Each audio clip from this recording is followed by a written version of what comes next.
Bismillahirrahmanirrahim. Assalamualaikum warahmatullahi wabarakatuh. Bersua dalam berita perdana malam ini, saya Syafal Bakrin Haji Suhaili. Dan saya Harenti Jematusen. Berita-berita utama malam ini. Yang Teramat Mulia Paduka Seri Penghiraan Anak Isteri bersabda menekankan mengenai pentingnya mendidik dan melibatkan golongan belia bagi pembangunan dan kemajuan bersepadu untuk rakyat dan negara.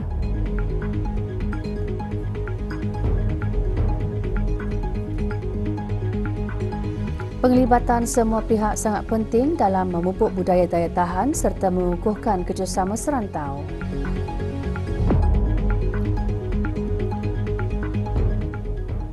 Yang Teramat Mulia Paduka Seri Penghiraan Anak Isteri Penghiraan Anak Sara binti Penghiraan Haji Saleh Rahman bersabda menekankan negara, kerajaan dan pemimpin dunia perlu terus memfokuskan kepada pendidikan berkualiti sebagai keutamaan dalam memastikan kemajuan berterusan dalam akses dan ekuiti dalam pendidikan meskipun berdepan dengan cabaran dan halangan yang kompleks seperti bahasa, lokasi dan pelbagai batasan lain.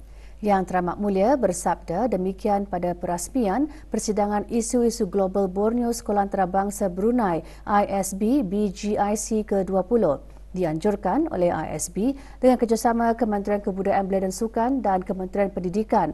Persidangan berlangsung pagi tadi di Pusat Persidangan Antarabangsa Brakas.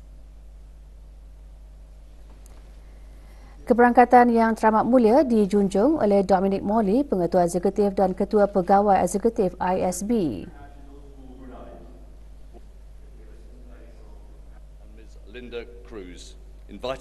Dalam sembah alu-aluan, Pengetua Eksekutif dan Ketua Pegawai Eksekutif ISB antara lain menyatakan persidangan menyediakan pelbagai pengalaman pendidikan menarik di luar bilik darjah. I humbly thank you, Your Royal Highness, for consenting to grace our 20th ISB Borneo Global Issues Conference. Disertai oleh 300 pelajar, persidangan bertujuan meningkatkan kemahiran kritikal dalam penyelidikan, pengucapan awam dan perundingan. Ucap tema persidangan bertajuk Matlamat Pembangunan Lestari keempat Pendidikan Berkualiti disampaikan oleh dua penceramah jemputan, Dr. Stuart Lawrence dan Linda Cruz. It wasn't because of the actual world itself, it was actually to do with the people inside the world. And we want it to be, it's for every single one of us to get engaged and share our time, our talent. Dalam sabda, Yang Teramat Mulia menekankan semua negara perlu terus komited terhadap tindakan kolektif dan mempromosi pendidikan berkualiti untuk semua kanak-kanak. It is incumbent upon us to remove barriers which hinder equity, inclusion and quality of education. We must recognize that pervasive inequality in education will only perpetuate the marginalization of disadvantaged groups and vulnerable communities, such as ethnic minorities, the poor, women and girls, including the disadvantaged, and migrant populations. Pendidikan berkualiti sabda Yang Teramat Mulia disokong dengan sekolah menyediakan persekitaran pembelajaran yang membolehkan guru menggunakan pendekatan inovatif dan menggalakkan pelajar menjadi pemikir kritis, pelajar aktif dan warga global yang prihatin. It is vital to educate and engage our youth as agents of future changes for the concerted development and progress of our people and our beloved nation, Brunei Darussalam. Thus, ISB BGIC provides a platform for our young people to emulate world leaders in producing resolutions to promote quality education for everyone, reduce disparity, and ensure efficient, equitable, and sustainable development to benefit humanity. I therefore urge our young delegates to always follow the good examples set by our world leaders working together at the United Nations. With the kalimah Bismillahirrahmanirrahim, it is my great pleasure to officially open the 20th ISB Borneo Global Issues Conference 2024.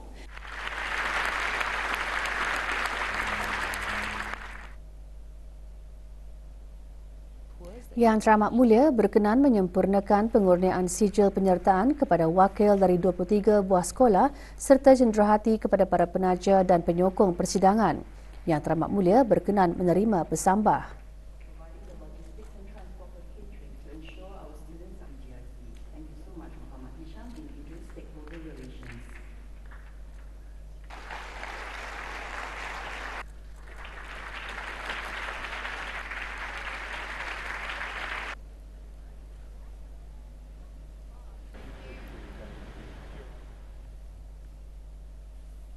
Jawatan Kuasa Takmir dan Majlis Perundingan Kampung Sungai Besar menganjurkan acara solat jemaah subuh macam Jumaat di Masjid Kampung Sungai Besar. Pengisian acara tazkirah subuh bertajuk Institusi Kekeluargaan Tanggungjawab Suami, Isteri dan Anak-anak bagi melahirkan keluarga sakinah mawaddah. Antara yang hadir yang berhormat Pihin Udana Khatim Datuk Peruka Seri Setia Ustaz Haji Awang Badaruddin bin Pengarah Datuk Peruka Haji Awang Osman, Menteri Hal Ehwal Agama. Tazkirah disampaikan oleh Profesor Dr. Abdul Somad Batubara dari Indonesia. Juga hadir Pengarah Datuk Seri Peruka Haji Muhammad Tashim bin Pengarah Haji Hassan, Timbalan Menteri Hal Ehwal Agama. Wahai Bilal, saya mendengar suara selipar engkau di dalam surga. Kalau Nabi mengatakan, wahai Abu Bakar, saya mendengar suara selipar engkau. Sempena ulang tahun ke-10 penubuhan Masjid Suri Seri Pegawan Raja Penganak Damit Kampung Manggis Madang, Jawatan Kuasa Takmir Masjid tersebut pagi tadi mengadakan Majlis Khatam Al-Quran. Bacaan surah Al-Fatihah dipimpin oleh Yang Berhormat P. Datuk Lail Raja, Major Jeneral Bersara Datuk Paduka Seri Awang Haji Halbi bin Haji Muhammad Yusof, Menteri di Jabatan Perdana Menteri dan Menteri Pertahanan kedua. Hampir 160 peserta terdiri daripada pelajar kelas mengaji di masjid berkenaan menyertai majlis.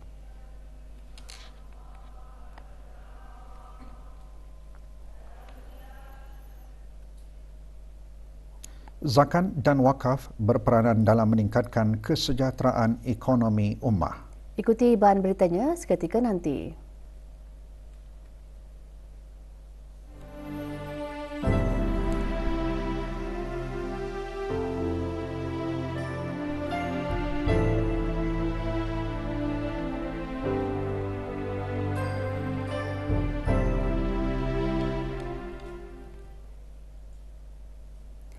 Sistem amaran awal dan memperkukuhkan infrastruktur penting diwujudkan sebagai langkah mitigasi dalam menghadapi bencana alam di masa akan datang.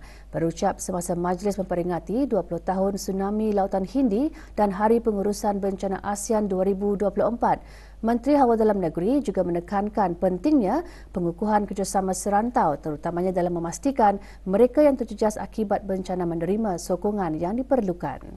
Yang Berhormat Datuk Seri Setia Awang Haji Ahmadin bin Haji Abdul Rahman selaku pengerusi mesyuarat Menteri-Menteri ASEAN mengenai pengurusan bencana ke-12 juga mengungsikan melalui perjanjian ASEAN mengenai pengurusan bencana dan tindak balas kecemasan AADMER dan penubuhan pusat penyelarasan ASEAN bagi bantuan kemanusiaan dalam pengurusan bencana AHA.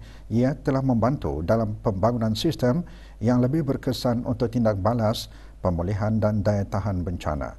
Majlis berlangsung pagi tadi di Taman Mahkota Jubli Emas di Ibu Negara.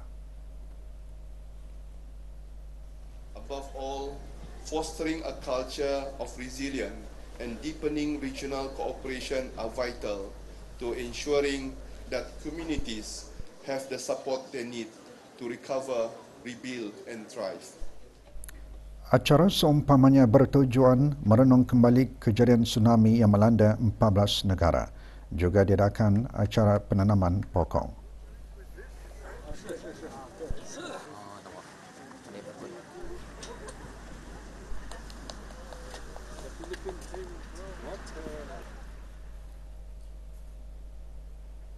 Mesyuarat Menteri-Menteri ASEAN mengenai pengurusan bencana AMMDM ke-12 diteruskan semalam dengan Majlis Penandatanganan Memorandum of Intent MOI dan pelancaran beberapa projek ASEAN.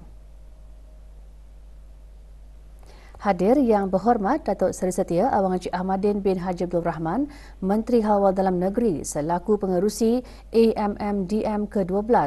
Majlis menandakan satu lagi kejayaan bagi memperingati perkongsian ke arah pencapaian baharu ASEAN untuk memajukan kerjasama dalam bidang kritikal bersama negara-negara dan rakan kongsi. Majlis berlangsung di sebuah hotel di Jerudong.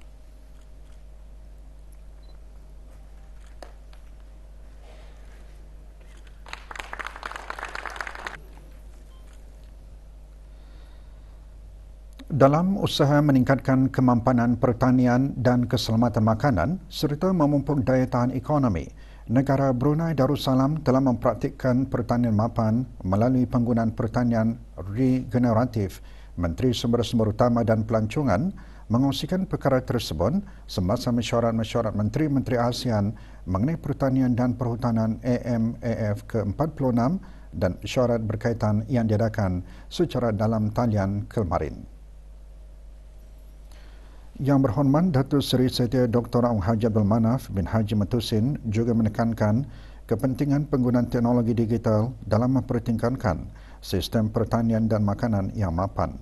Mesyuarat Menteri-Menteri ASEAN mengenai pertanian dan perhutanan AMAF merupakan platform untuk menangani isu kritikal melalui pengaplikasian strategi untuk meningkatkan produktiviti selain melindungi sumber asli serantau. Mesyuarat dipengerusikan oleh Menteri Pertanian, Ternakan dan Pengairan Myanmar.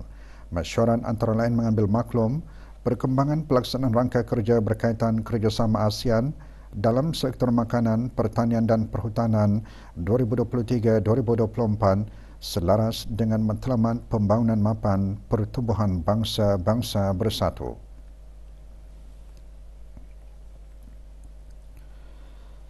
Negara Brunei Darussalam dan Kerajaan Arab Saudi menandatangani perjanjian perkhidmatan udara ASA yang dikemaskini dan dimodernkan. Perjanjian tersebut berperanan melengkapkan pemeteraian Memorandum Persefahaman MOU yang dikemaskini mengenai kebebasan hak trafik udara yang ditandatangani antara kedua-dua negara di Riyadh awal tahun ini. Majlis penandatanganannya berlangsung semasa rundingan penerbangan awam antarabangsa ICAN 2024 yang berlangsung di Kuala Lumpur, Malaysia baru-baru ini.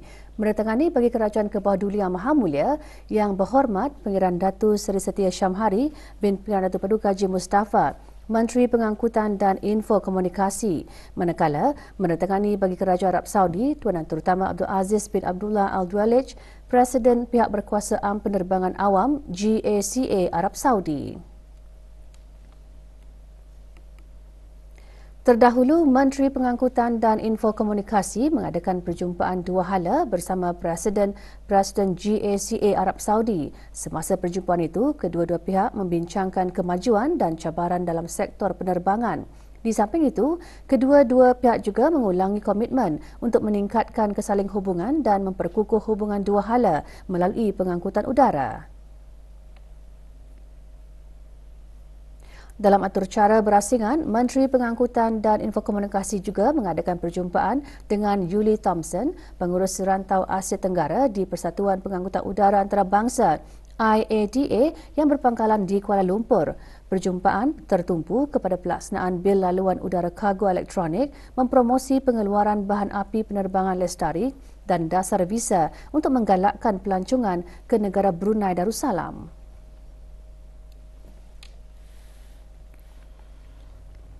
Forum Perdana Pembangunan Ekonomi Ummah menerusi penghayatan muamalah diadakan semalam bagi meningkatkan pemahaman tentang peranan muamalah dalam pembangunan ekonomi ummah. Berlangsung di sebuah hotel di Gadong, forum diadakan selaras dengan Wawasan Brunei 2035 yang menekankan ekonomi yang dinamik. Hadir Datuk Seri Paduka Awang Haji Khairuddin bin Haji Abdul Hamid, Timbalan Menteri Kewangan dan Ekonomi. Semasa forum, Profesor Madya Dr. Abdul Nasir bin Haji Abdul Rani, Rais College Universiti Perguruan Agama Seri Begawan Kupu SB mengetengahkan peranan zakat dan wakaf dalam meningkatkan kesejahteraan ekonomi ummah. Manakala Profesor Dr. Abdul Somad Batubara dari Republik Indonesia pula membincangkan mengenai penerapan prinsip-prinsip syariah dalam kegiatan operasi lembaga kewangan syariah. Forum dianjurkan bersama oleh Kupu SB, An-Nafiqo, Sahabat Ustaz Abdul Samad Brunei dan PAY Events. Lalu kemudian dalam Riak adalah sifat yang dilarang dalam agama Islam. Justru, setiap umat Islam hendaklah sentiasa menjauhinya agar dapat membersihkan diri, hati, perasaan dan jiwa dalam menjalani kehidupan. Perkara tersebut antara ditekankan dalam khutbah Jumaat bertajuk Riak merosakkan segala kebaikan. Khutbah turut mengongsikan beberapa langkah dalam merawat atau mengatasi sifat riak. Pertama, mujahadah, iaitu penyerahan yang bersungguh-sungguh dalam menyingkirkan hawa nafsu dan syahwat. Kedua, muraqabah, iaitu sikap lebih memperhatikan perbuatan diri dan menjaga tepi kain sendiri. Seorang hamba yang ingin menjadi insan bertakwa mestilah melatih dirinya agar sentiasa menjaga dan memperhatikan perbuatan dan tingkah lakunya sendiri. Ketiga, taubah, iaitu kembali kepada Allah Subhanahu wa taala setelah melakukan perbuatan maksiat atau meninggalkan perintah-perintah agama dengan cara memohon ampun dan menyesali akan perbuatan dosa yang telah dilakukan dan berazam untuk tidak akan berbuat dosa lagi dan lebih rajin melakukan amal saleh. Keempat, tawadhu', iaitu menunaikan hak Allah Subhanahu wa taala dengan bersungguh-sungguh, taat menghambakan diri kepada Allah Subhanahu wa taala. Tawaduk juga dapat diertikan dengan merendah diri. Kelima, ikhlas. Ikhlas mengerjakan amal ibadah semata-mata mengharapkan keridaan Allah Subhanahu wa taala. Keenam, bersyukur terhadap nikmat yang telah dikurniakan Allah Subhanahu wa taala. 28 murid Sekolah Ugama Antarabangsa Brunei menerima sijil pada Majlis Penyampaian Sijil Peperiksaan Sekolah-Sekolah Rendah Ugama SSSRU Darjah 6 bagi tahun 2023. Majlis diadakan petang tadi di Sekolah Antarabangsa Brunei ISB.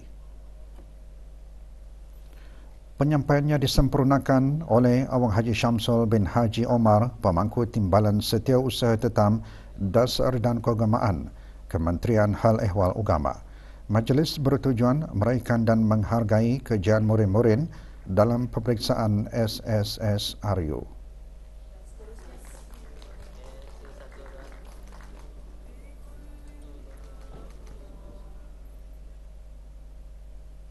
Bank Islam Brunei Darussalam BIBD diiktiraf sebagai bank terkukuh di negara Brunei Darussalam bagi tahun 2024 oleh The Asian Banker. Pengiktirafan itu diberikan berikutan analisis mendalam daripada prestasi kewangan bank berkenaan.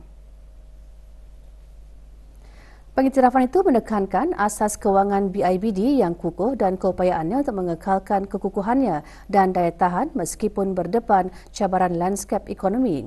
Anugerah disampaikan dalam satu majlis yang berlangsung di Beijing, China. Penilaian The Asian Banker berdasarkan analisis komprehensif metrik kewangan menyerlahkan pertumbuhan mampan BIBD sebagai bank terbesar di negara ini.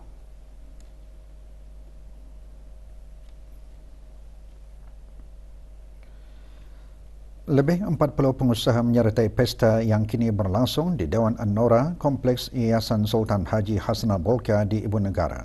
Diadakan selama 3 hari, perasmiannya diadakan petang tadi.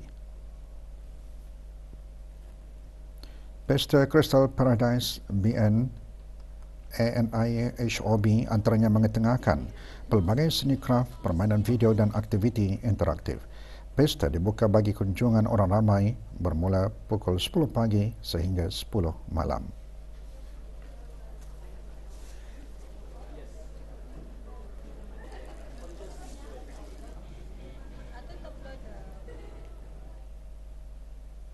Orang ramai berpeluang untuk berkunjung ke Karnival Jualan Komuniti Gemilang Ceria yang sedang berlangsung di Pasar Neka Seria, daerah Belait. Dianjurkan oleh Majlis Perundingan Kampung Lorong 3 Seria, Karnival diadakan selama 3 hari bermula hari ini. Selain jualan makanan dan minuman serta produk, pelbagai aktiviti juga disediakan antaranya mini fun fair, basikal berhias dan pertunjukan kereta.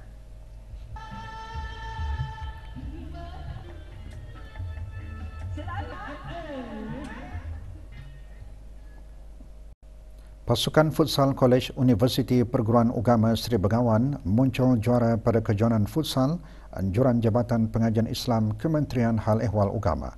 Penutupan kejohanan berlangsung petang tadi di Dewan Serbaguna, Kompleks Sukan Universiti Brunei Darussalam. Penyampaian hadiah disempurnakan oleh Haji Muhammad Rosli bin Haji Ibrahim, Setiausaha Tetap Kementerian Hal Ehwal Agama. Diadakan sempena memperingati pelaksanaan pendidikan agama formal ke-68 tahun, kejohanan disertai oleh 28 pasukan. Kejohanan merupakan salah satu inisiatif dan galakan kepada warga Jabatan Pengajian Islam khususnya dan pasukan jemputan secara amnya untuk bergiat aktif dalam bidang sukan.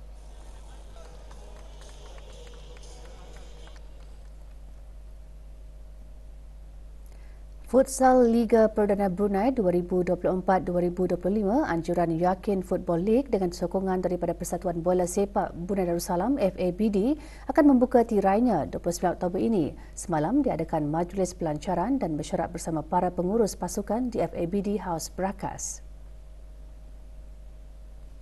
Pelancarannya disempurnakan oleh Pengira Haji Kamarun Salihin bin Piraji Kamis, pengerusi Jawatan Kuasa Tetap Pertandingan Futsal FABD. 8 kelab futsal tempatan akan bertentap pada saingan Liga kali ini. Format perlawanan akan diadakan secara pukul keliling, satu pusingan dan pasukan berada di kedudukan teratas Liga akan layak ke Futsal Liga Elit Brunei musim hadapan. Juga diadakan penandatanganan memorandum persefahaman dan penyerahan bola kepada setiap kelab-kelab yang menyertai Futsal Liga Perdana Brunei 2024-2025.